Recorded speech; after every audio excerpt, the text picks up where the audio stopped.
my privilege and pleasure to welcome you all to Nigeria as you attend the 18th GIABA Ministerial Committee today.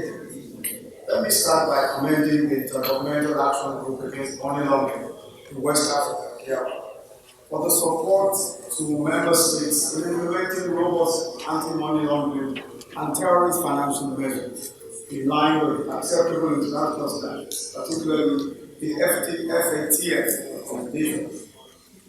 GIABA has worked hard in keeping with the ECOWAS mandate to eradicate money laundering and terrorist financing from our region by regularly assessing and evaluating member states on the implementation of FATF standard recommendations. Since the beginning of this week, all member states of GIABA, the 15 ECOWAS countries and Sao Tome and Principe have gathered here in ABUJA under the auspices of GIABA to evaluate their respective AML, CFT regimes and share experiences on the way forward in tackling these financial crimes.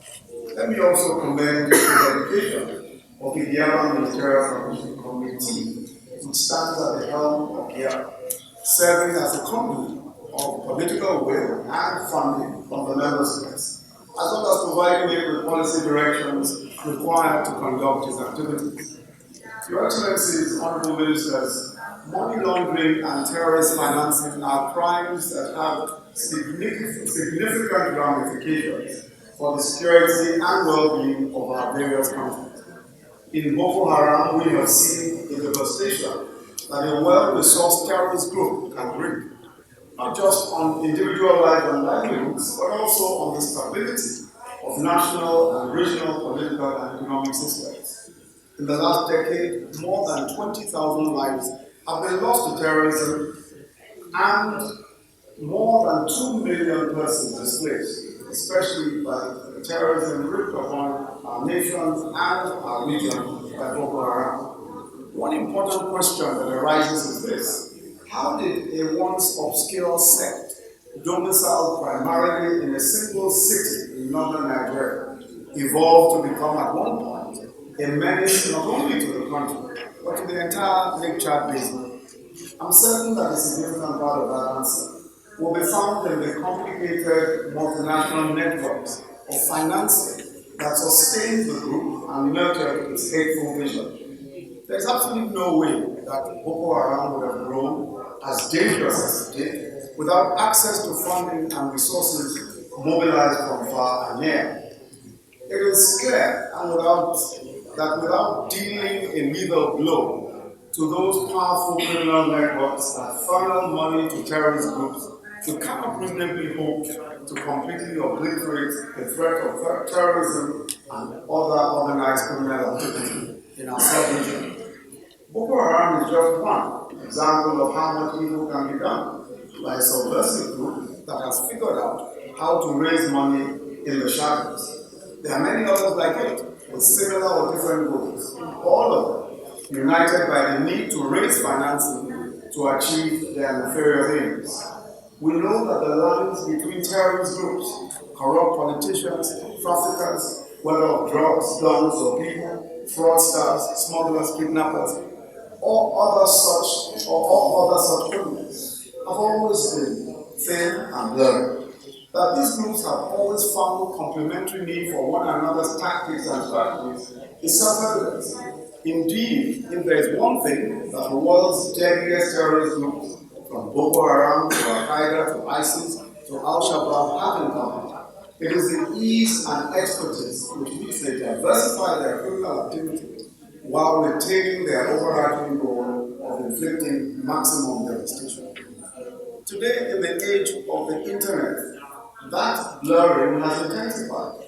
Cyberspace has made it easier than ever for criminal syndicates to not only draw inspiration, learning from one another, but also to devise increasingly complex means of fundraising and bypassing conventional financial system checkpoints and safeguards. The advent of Bitcoin and other cryptocurrencies provides unprecedented levels of discreetness preferred by criminal networks.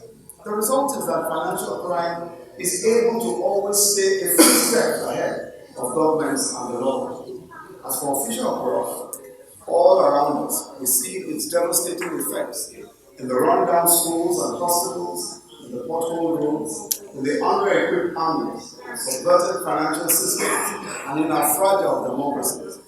At risk from money laundering, development of proceeds of corruption, and terrorist financing, are the stability of our financial and political systems, and ultimately the development of our countries and the prosperity of our people. What this means is that we are dealing with an existential threat. It's either we wipe it out or it wipes us out. This should spur us to treat money laundering and other financial crimes with zero tolerance. To have for long enough affirmed our commitment as a sovereign to fighting money laundering and terrorist financing, we must now back this intent with forceful action and visible results. While we acknowledge the steps we have taken individually and collectively in recent years, implementing recommendations, strengthening institutions, building partnerships and collaborations, we cannot afford complacency at this time. This is actually the moment for us to redouble our efforts to shore the political will required to apply and implement the laws and frameworks that we've worked so hard to develop. Information sharing is very important to the success of our fight. This means that on the one hand, we should rise above the temptations of secretiveness and mutual suspicion. And on the other hand, we must do everything in our power to sustain trust and confidence by safeguarding every piece of information that is being shared across national databases. We must also strive to work beyond the barriers imposed by the differences in our various legal systems. Bear in mind that criminals that we are tackling have never allowed themselves to be held back by these obstacles. I trust that these issues and more will be more exhaustively covered in your deliberations at this meeting. But permit me to raise two matters of considerable importance to many of our nations. The first is the difficulty that we experience in repatriating proceeds of corruption from financial institutions of the more developed nations. Despite numerous mutual legal assistance treaties and conventions, it is obvious that we are not making the sort of progress that we expect to see. It is unconscionable, in our view, to have stolen funds in a bank within the jurisdiction of an FATF country and to have to go through a rigorous obstacle course to retrieve the funds. And even when such funds are to be returned after several years, humiliating conditions are attached.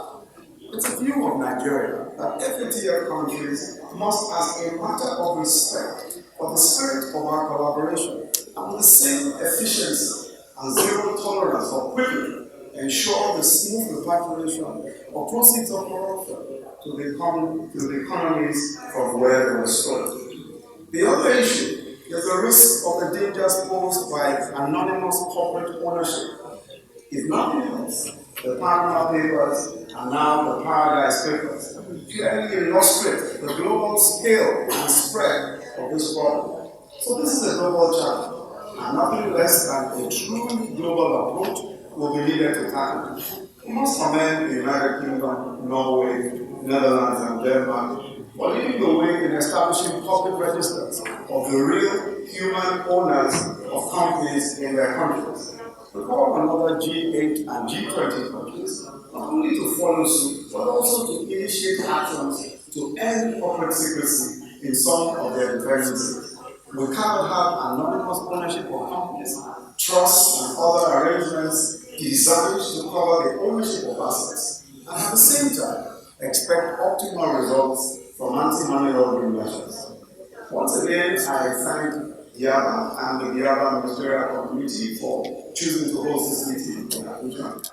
I wish you fruitful deliberations as you go into your closed door sessions.